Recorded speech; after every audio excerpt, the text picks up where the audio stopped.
Simple, kembalikan duit saya, kamu silakan ambil barangnya. Saya nggak pernah mau tahan.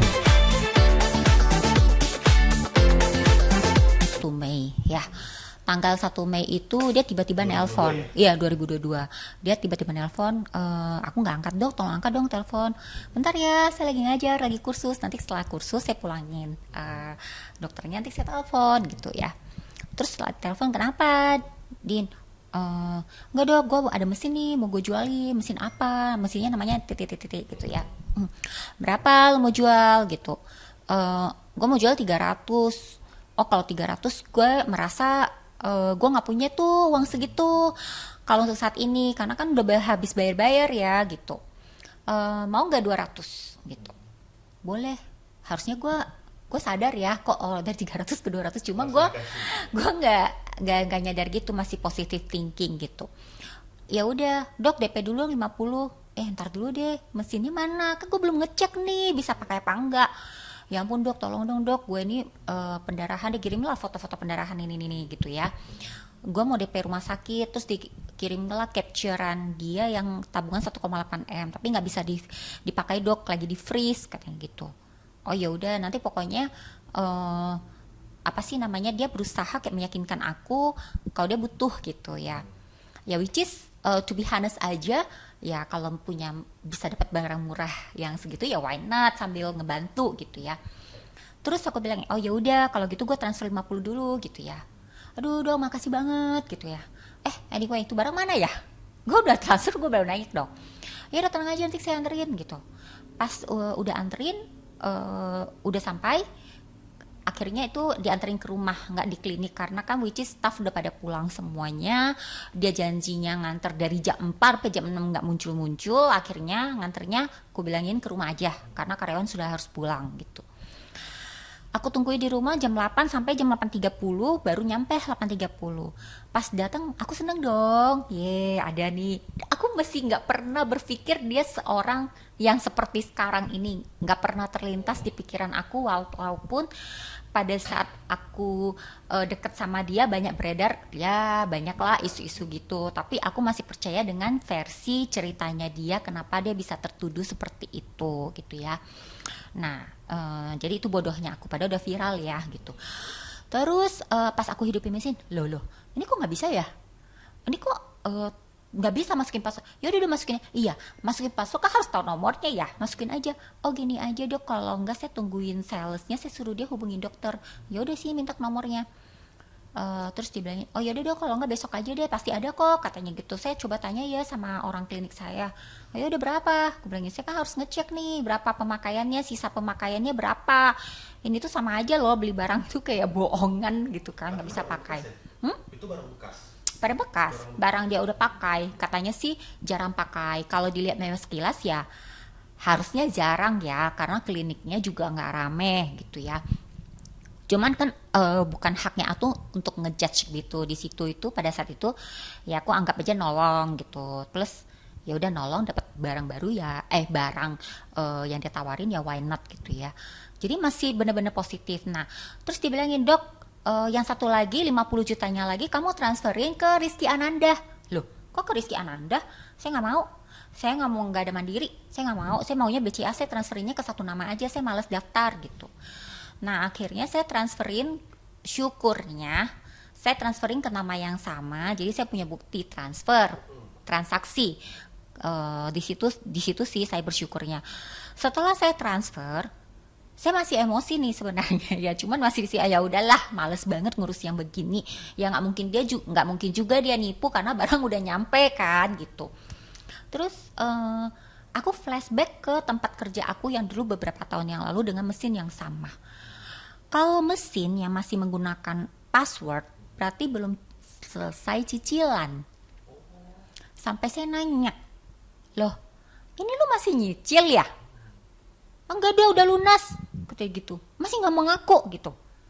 Tapi kalau udah lunas beneran, harusnya nggak pakai password.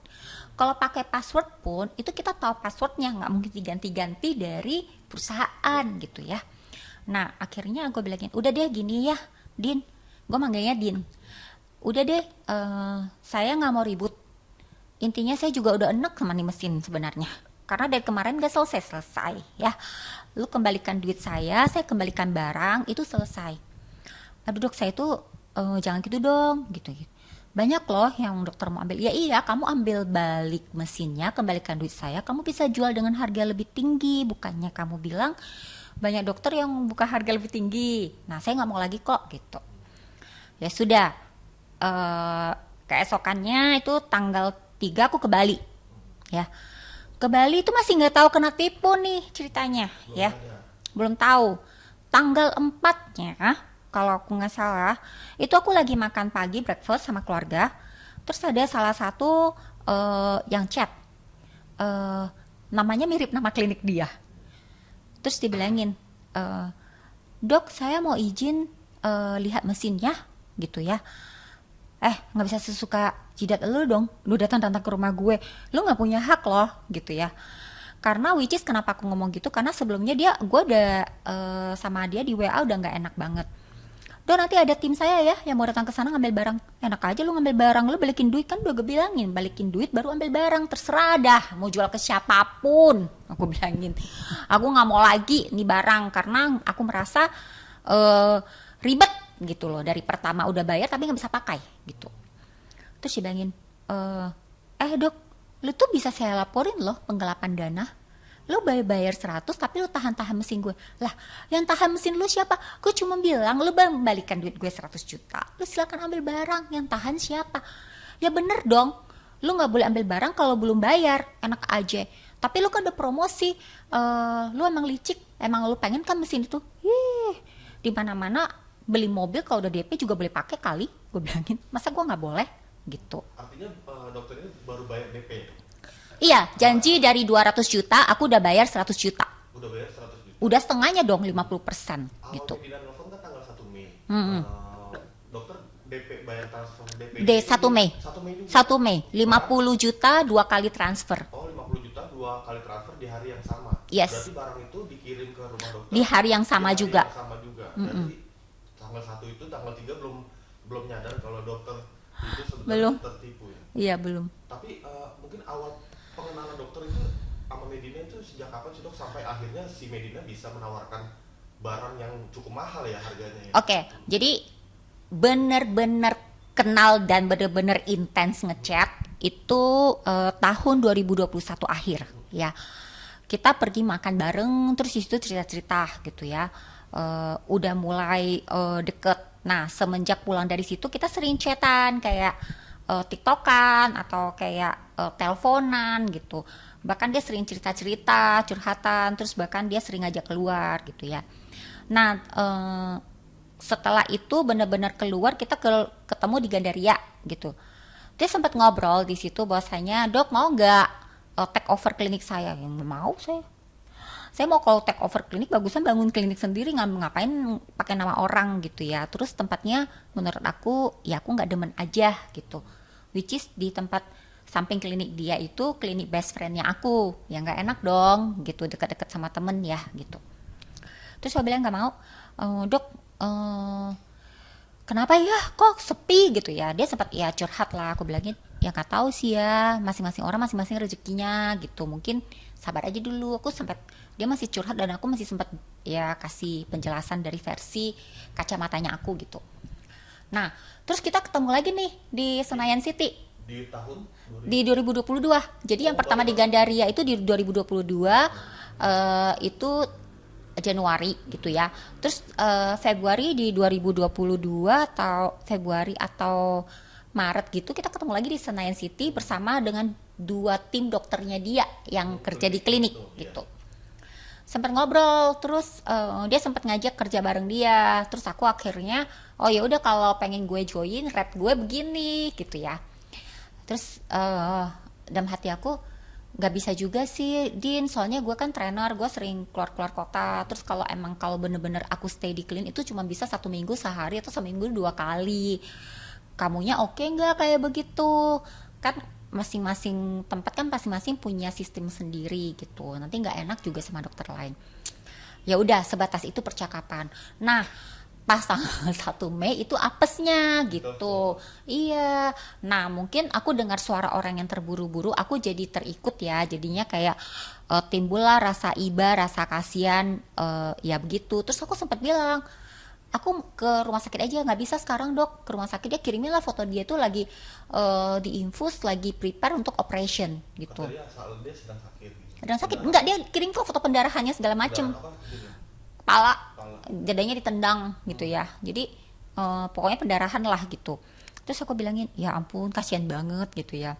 Cuman ya udah semoga aja cepat selesai ya. Masih gitu gitu. Jadi aku baru taunya itu pas kena bohongnya itu pas tanggal 3 atau 3 atau 4 gitu, temanku bilang, "Dok, itu mesin sama kamu kan?" "Iya, di rumah saya." "Dia jual ke kamu berapa?" 200. "Kenapa?" "Kok dia masih berani sih jual ke saya? Dia jual ke saya 80 dok," katanya gitu. Terus, hah? Ini yang bener nih. "Dok, ya ampun ngapain sih saya bohong, saya kirim dia capture-nya gini gitu." Gila ya ini. Terus dokter tahu nggak sih kalau dia tuh masih ngutang di situ? Hah? Maksudnya gimana? Dia masih ngutang sama vendornya. Yang bener loh. Dok, saya ada nomor teleponnya. Dokter telepon deh ke sales ini. Biar dokter cerita langsung. Dia nggak mungkin bohong dong gitu ya. Cuman karena aku udah terlanjur kesel sama sales ini masalah password mesin yang dia kasih dan nggak ada jawaban. Akhirnya pas aku nelpon salesnya angkat, lalu nggak usah kerja sama nih orang ya, nanti lu ikut keseret-seret sama urusan ini nih ya. Dan gue kenal lebih kurang orang-orang yang ada di lingkungan versinya saya gitu. Jangan sampai nama kamu rusak, coba deh ngomong yang jujur. Dia masih ngutang nggak sih? Jawab, aku bilang gitu. Masih dok, sekian, saya nggak berani. Lemes dong aku rasanya ya. Gila, jadi berarti dia jualin ke aku bukan satu tangan. Berarti ini namanya bohong dong. Kamu katanya sudah lunas, terus kamu jualin ke aku. Pantes saja dia nggak bisa kasih invoice jual belinya. Gitu. Artinya selama mesin ini sudah ada di tangan dokter, Nggak bisa dipakai. tidak bisa dipakai dan namanya belum lunas kan berarti masih ada angsuran. Masih ada angsuran. Angsuran itu Enggak ditagih ke saya karena atas nama dia. Padahal saya sudah berusaha kayak ya udahlah ya, nggak mau ribut. Ya gimana caranya penyelesaian? Kayak ya udah kalau memang dia masih ngutang dan dia nggak punya duit kembalikan, biar saya yang bayar angsurannya. Tetapi di sini salahnya saya. Saya terlalu percaya sama orang yang tidak bisa dipercaya ternyata omongannya. Yang which is katanya lunas dan sehingga saya terlalu percaya, saya tidak buat perjanjian surat jual beli. Jadi mesin itu tidak bisa diberikan ke saya gitu. Dok, apa ini kan sudah merasa tertipu artinya dokter ini sekarang. Benar. Ada rencana untuk melaporkan nggak sih dok? Pasti. Tapi di sini kan saya sekali lagi, saya ini kan cuma dokter ya, warga biasa, bukan orang yang sering di sosmed dan maksudnya di TV dan segala macem gitu ya. Cuman saya di sini berpikir dia begitu banyak kasus besar yang tertimpa ke dia, bahkan artis pun bisa kalah sama dia. Apalagi saya yang orang biasa. Nah, harusnya kita semuanya ini sepakat cari tahu dulu nih. Coba dong orang yang di belakang dia itu coba dong berpikir posisi kita ini yang uangnya hilang, yang benar-benar bekerja bisa diginiin sama dia gitu loh. Coba deh kali ini jangan ditolong dong orang yang seperti ini. Karena kan ini kejadiannya bukan 1-2 kali loh mas gitu. Kalau saya pun pengen lapor, kalau orang lain yang lapor aja nggak tembus, apalagi saya yang bukan siapa-siapa. Yang 1,2 M aja belum selesai. Jadi hitungannya menurut saya sih bukan masalah nominal saya lebih besar atau orang lain lebih besar. Permasalahannya di sini, ini uang bukan jatuh dari langit. Ini uang kan hasil kerja mas gitu. Jadi kan ya ngapain sih dia giniin untuk hal seperti ini, padahal saya sudah bilang kalau misalnya kamu kembalikan duit saya 100 juta, kamu silakan ambil mesinnya, kamu bisa jual lebih tinggi ke orang lain. Ya make sense dong gitu. Saya kurang apa coba? Dia udah berarti kan dia udah mutar duit saya selama berapa hari dan saya masih nggak harus suruh dia balikin 100 jutaan gitu ya, masih tetap gitu dengan nominal yang sama gitu. Artinya yang ingin dituntut sama dokter ini terhadap Medina Z itu apa selain uang mungkin kerugian apa? Ya ini dong fisik dan mental dong, dia kan udah ngancem saya mau bawa saya ke Polda penggelapan dana. Oh sudah Diancem, terus dia bilangin nanti jangan sampai mewek-mewek ya dok di Polda ya, saya buat SPKT-nya ini ya. Oke, gitu. Ya saya merasa saya nggak bersalah sebagai orang biasa nggak ngerti hukum, ya ya udah, mau gimana gitu. Artinya sekarang komunikasi dengan Medina sudah lost. Tidak ada sama sekali, terakhir tuh tanggal 6. Yang which is katanya dia datang ke rumah saya mau taruh duit di muka saya 100 juta, bawa cash nih zaman sekarang ya. Saya tunggu katanya janji jam 2. Jam 2, jam 3 nggak ada kabar, jam 4 terus itu posisinya saya di Bali, saya suruh orang nunggu di rumah untuk ya untuk selesaikan masalah ini beneran gitu, dia nganterin duit segitu gitu ya. Sampai jam 5 nggak ada kabar. Habis saya chat, mana duitnya, lo-nya di mana? Ya bentar dok, saya tanya orangnya. Loh, saya bingung, tanya orangnya siapa? Kan transaksi sama siapa harusnya dia dong gitu ya. Ya itulah sekedar pembicaraan, nggak ada pembicaraan lagi selain hari Jumat itu. Terus terakhir malam, gila ya gue bilangin, katanya punya duit, mana duitnya? Gue bilangin, terus dia udah nggak balas lagi. Tapi kan sekarang duitnya belum balik nih. Sama sekali belum balik. Tapi Iya. dia sekarang lagi sakit dok, gimana? Aduh, kalau aku sebagai dokter tolong dong izinkan saya menjenguk. Saya pengen loh jenguk, namanya orang sakit. Saya pasti pengen dia sembuh supaya balikan duit saya. Gitu. Saya juga kangen di telepon-telepon sama waktu dia kayak telepon-teleponin saya untuk transferin. Saya kangen seperti itu gitu. Ada kabarnya kan dia sakit sekarang lagi di rumah sakit jiwa. Percaya nggak sih dok? Untuk masalah percaya nggak percaya, saya sebagai orang dokter, saya lebih percaya mulutnya dokter yang menangani dia, yang press conference gitu ya. Karena saya lebih percaya mulut dokter daripada mulut orang sakit atau keluarganya. Karena dokter kalau ngomong kan ada faktanya, sesuai knowledge-nya gitu.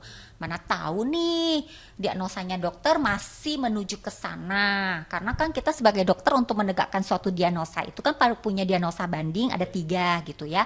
Tidak bisa tiba-tiba menjatuhkan diagnosa begitu. Cuman di sini yang saya sayangkan, kalau memang kejadiannya seperti ini, aku bingung gitu loh. Maksudnya di zaman modern ini cepet banget sih. Kok bisa sih gitu ya.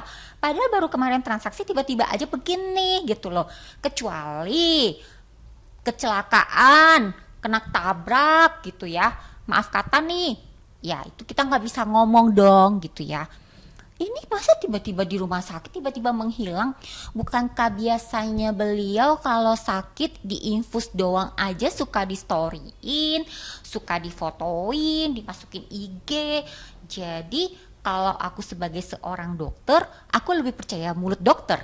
Teman sejawat yang ngomong itu lebih nyata gitu sih dibanding yang kayak orang lain ngomong gitu. Setelah kejadian ini, dokter udah mengenal Medina seperti apa sih sosoknya?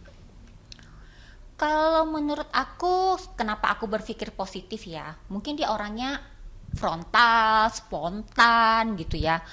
Ya, kayak nggak neko-neko sih kalau dari dulu sama aku. Cuman baru kali ini aja kenapa dia begini, sangat disayangkan sekali gitu ya. Maksud aku, ya I think kalau untuk cari musuh sekejap ya, untuk mencari seorang teman yang baik kan kayaknya susah ya gitu ya. Nggak tahu kenapa, cuman di sini harapan aku cepat sembuh, selesaikan ini, karena nggak sembuh pun tetap nggak akan selesai. Kalau sembuh lebih bagus, cepat selesai masalahnya. Jadi kan nggak usah capek-capek untuk menyelesaikan masalah yang berkepanjangan gitu. Tapi ada kemungkinan kasus sama dokter ini selesai secara damai nggak sih dok? Saya sih orangnya sih nggak ribet. Saya udah bilang ya, bahkan sempat kontak sama suaminya Medina. Bang, tolong bilang sama dia, intinya balikin duit saya, ambil barangnya. Sudah titik. Saya tuh nggak mau ribet, soalnya saya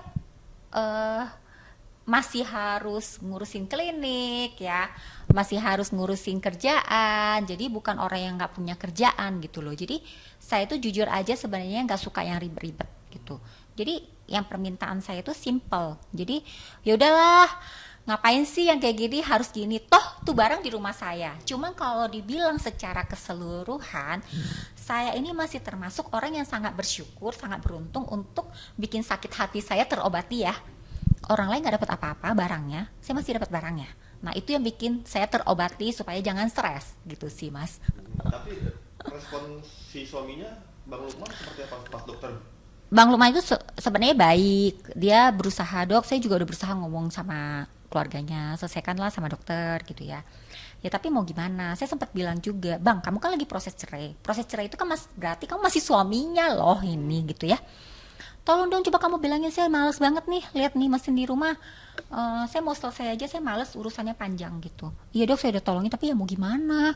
Saya kontak sama dia langsung juga nggak pernah. Saya kontaknya cuma sama keluarga dia loh dok, katanya gitu. Oh gitu. Iya. Tapi dokter Bang Lukman masih komunikasi. Terakhir saya komunikasi kapan ya? Terakhir komunikasinya saya lupa deh Coba kapan. telepon dong, Dok. Telepon ya? Heeh. Gitu ya. Coba aku telepon ya. Selain menanyakan itu aja, apa bagaimana soal pengembalian uangnya itu, Dok? Aku coba telepon. Semoga diangkat ya. Mm-mm. Oke. Oh, terakhir aku kontak sama dia tanggal 11 Mei. Mm-mm. Tapi kalau aku instastory dia masih lihat instastory aku sih. Oh iya, masih nge-view. Masih nge-view sih Di instastorynya. loudspeaker, Dok. Gimana? Di loudspeaker. Oh, gitu ya. Semoga aja ya.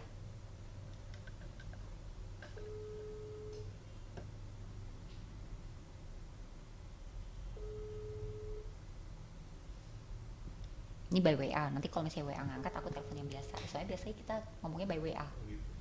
Tapi enak dia ada komunikasinya. Kalau menurut aku sih dia baik ya. Kayaknya nggak neko-neko. Aku juga nggak bisa salahin dia karena kan dia bukan orang yang benar-benar bertransaksi sama aku gitu ya. Jadi I don't know. Ini nggak diangkat. Dia komunikasi sama Medina aja belum nggak? Kalau selama ini komunikasi aku sama Lukman sih katanya dia nggak pernah lagi komunikasi sama Medina ya gitu. Katanya begitu.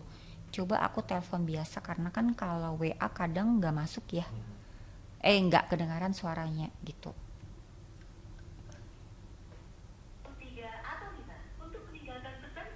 Udah mati, nggak bisa lagi. Udah mati, nggak bisa lagi. Itulah terakhir. Tapi kalau view story sampai sekarang sih masih. Ya gitulah. Oke. Mungkin terakhir dok, boleh ada pesan-pesan nggak? Mungkin ada yang mau disampaikan sama Medina, kan belum bisa ketemu Medina nih. Mungkin nggak bisa, mau jenguk juga nggak tahu harus kemana. Mungkin Mau pengen iya, Din cepet sembuh dong, itu mesin masih di rumah saya. Katanya kamu masih banyak dokter yang pengen mesin itu dengan harga lebih tinggi. Kenapa nggak cepet sembuh aja, kamu balikin duit saya 100 juta, silakan ambil mesinnya karena saya nggak mau mesin itu sama sekali. Kamu silakan jual ke orang lain. Ayo dong tolong cepet sembuh karena aku ini bener-bener ngerasa korban ya, yang which is aku baru buka klinik nggak nyampe 1 bulan, terus tiba-tiba plek keluar masalah ini. Aku juga nggak pengen besar-besarin, Din. Masalahnya tuh cuman simple, kembalikan duit saya, kamu silakan ambil barangnya. Saya nggak pernah mau tahan. Tetapi itu haknya saya juga. Tolong dimaklumi kembali buat Medina dan keluarga. Kayak kalau kamu itu mau ambil barang harus kembalikan duit orang dulu, gitu sih.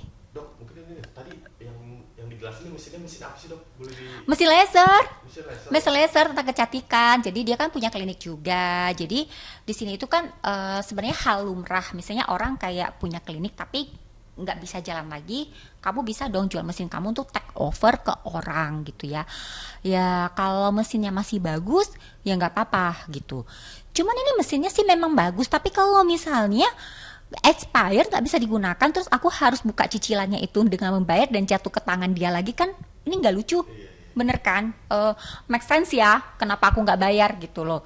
Which is juga di situ aku udah bilang aku nggak mau mesin itu sama sekali sih gitu. Yuk silakan ambil balik mesinnya, Bin, aku tunggu kok anytime, terbuka pintu buat kamu, hanya transfer balik duitnya ke saya 100 juta plek, selesai. Gitu. Makasih dok.